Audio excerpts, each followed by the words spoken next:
Jangan karena orang sakiti kita, orang jahat sama kita, lalu kita doa mereka celaka. Jangan.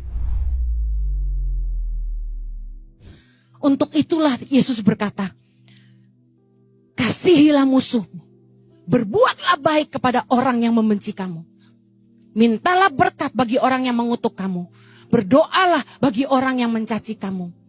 Ayat 37, Yesus berkata dalam Lukas 6, janganlah kamu menghakimi, maka kamu pun tidak akan dihakimi. Dan janganlah kamu menghukum, maka kamu pun tidak akan dihukum. Ampunilah, dan kamu akan diampuni. Amin. Bagaimana kita bisa jadi saksi? Bagaimana kita bisa memberitakan Injil? Yaitu dengan menunjukkan kasih. Biarpun orang jahat sama kita, kita tetap baik sama mereka. Jangan balas kejahatan dengan kejahatan.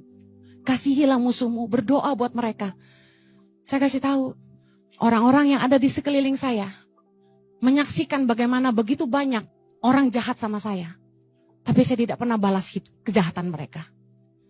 Staf-staf saya menyaksikan bagaimana saya menyelesaikan masalah-masalah di antara kami. Ketika ketahuan ada staf yang jahatin saya, tapi saya tidak menghukum orang itu. Tapi saya memberi kesempatan buat dia. Ketika saya tahu dia menyakiti saya, tapi saya memutuskan untuk mengasihi dia. Staf, anak, semua bisa lihat. Suami saya bisa lihat. Kita harus memberitakan kabar baik lewat kesaksian hidup kita. Supaya orang-orang di sekeliling kita bisa dimenangkan bagi Tuhan. Saya akhiri, ingat berdoa buat jiwa-jiwa mereka.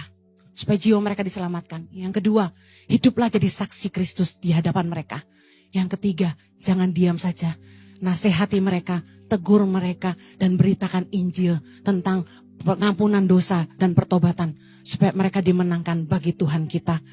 Saya tutup dengan Lukas 4 ayat 18. Saya mau Anda taruh tanganmu di atas kepalamu. Sama-sama baca.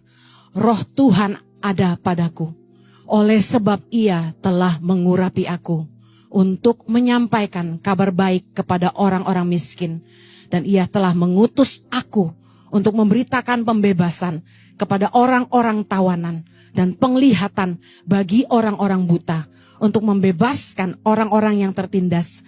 Untuk memberitakan tahun rahmat Tuhan telah datang. Artinya apa? Kabar baik kepada orang miskin bukan hanya mereka yang miskin secara materi. Tapi mereka yang miskin kasih. Miskin iman. Miskin kepercayaan diri. Beritakan pengharapan di dalam Tuhan. Katakan amin. Membebaskan orang-orang yang terbelenggu oleh dosa. Yang tertawan dengan cara pikir yang salah. Orang-orang yang mata hatinya buta. Sehingga mereka tidak tahu bahwa mereka hidup sia-sia. Membebaskan orang-orang yang tertindas. Orang-orang yang diperlakukan dengan tidak adil. Untuk itulah roh Tuhan Allah ada pada kita. Katakan amin.